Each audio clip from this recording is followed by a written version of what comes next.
नमस्कार, मैं डॉक्टर राघवेंद्र सिंह। अभी जो मैं आपको बताने जा रहा हूँ एक ऐसा टेस्ट है कि दुनिया में यही एक ऐसा टेस्ट है जिससे आप ये पता कर सकते हो कि आपके हार्ट की मांसपेशियों में ब्लड सप्लाई कितनी हो रही है। और दूसरी चीज़, अगर आपको हार्ट अटैक आता है तो उसमें आपको सर्वाइव होने की संभावना कितनी है, इस टेस्ट से पता किया जा सकता है। इसके अलावा कोई ऐसा टेस्ट और बना नहीं है। बहुत लोग इस भ्रम में रहते हैं कि एंजियोग्राफी करके हम अपने हार्ट का एक स्ट्रेंथ पता कर सकते हैं, सप्लाई पता कर सकते हैं, जबकि इस टेस्ट के अलावा दूसरा कोई टेस्ट नहीं जिससे हम पता कर सके। इस टेस्ट को क्या बोलते हैं, तो इसके कई नाम हैं। एक टीएमटी बोलते हैं, टीएमटी का मतलब ट्रेडमिल टेस्ट। एक स्ट्रेस टेस्ट बोलते हैं या स्ट्रेस ईसीजी टेस्ट बोलते हैं। हम लोग जनरली ईसीजी करते हैं तो ये पेशेंट उस समय रेस्टिंग फेज में रहता है, लेटा हुआ रहता है, जिसमें ईसीजी करते हैं तो उसमें कभी कभी दिखता है कि ईसीजी नॉर्मल है। जब पेशेंट एंजियोग्राफी कराता है तो वहाँ पे मल्टीपल ब्लॉकेज दिखते हैं, या पेशेंट को चलते समय तकलीफ होती है, चलते समय उसकी सांस फूल जाती है, छाती में दर्द होता है। तो अगर वो चीज़ें अपने को पता करना है कि ऐसा क्यों हो रहा है, तो उसके लिए हम लोग रनिंग ईसीजी करते हैं। अभी आप देख रहे होंगे यहाँ पे कि अलग अलग लीड्स लगी हुई इनकी चेस्ट पे,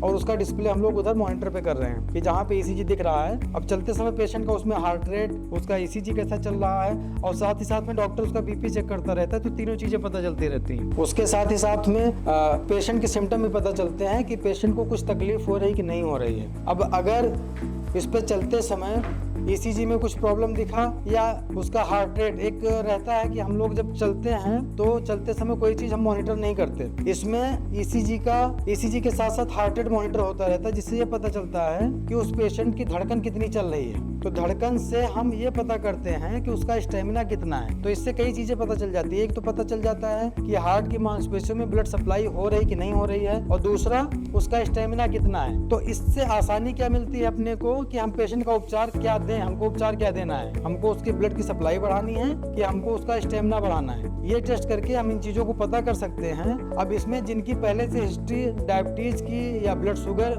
हाइपरटेंशन की, या हार्ट में ब्लॉकेज की हो, या उनको चलने में तकलीफ हो रही हो, सांस फूलना या छाती में दर्द, तो ये टेस्ट करके पता कर सकते हैं कि ये तकलीफ उनको क्यों हो रही है, और उसके आधार पे वो अपना उपचार भी माधव बाग में करवा के अच्छे हो सकते हैं। इस टेस्ट के आधार पे ही पता चल जाता है कि पेशेंट आया था तो उसकी कंडीशन क्या थी, उसकी हार्ट की कैपेसिटी क्या थी, और उपचार के बाद में जब टेस्ट हम करते हैं तो दोनों का डिफरेंस देख के पता चल जाता है कि पहले दिन पेशेंट किस लेवल पे था और आज किस लेवल पे पहुंच चुका है। इसमें साथ ही साथ में एक हम टेस्ट और पता चलता है अपने को, VO2 मैक्स। अब आप अगर पता करेंगे, तमाम ऐसे रिसर्च हुए हैं जिससे ये पता चलता है जिसका VO2 मैक्स अच्छा है तो उसको अटैक आने के बाद सर्वाइव होने के चांसेस ज्यादा रहते हैं, नहीं तो अटैक आने के चांसेस कम रहते हैं। अगर VO2 मैक्स कम है तो वहाँ पे अगर अटैक आता है तो सर्वाइव होने के चांसेस कम रहते हैं, या अटैक आने के चांसेस ज़्यादा रहते हैं। तो वो भी हम इसमें पता कर सकते हैं। और हार्ट की स्ट्रेंथ क्या है, साथ ही साथ में आगे फ्यूचर में हमको हार्ट का कुछ ट्रबल होने के चांसेस है कि नहीं है, ये चीज़ें हम इसमें पता कर सकते हैं। धन्यवाद।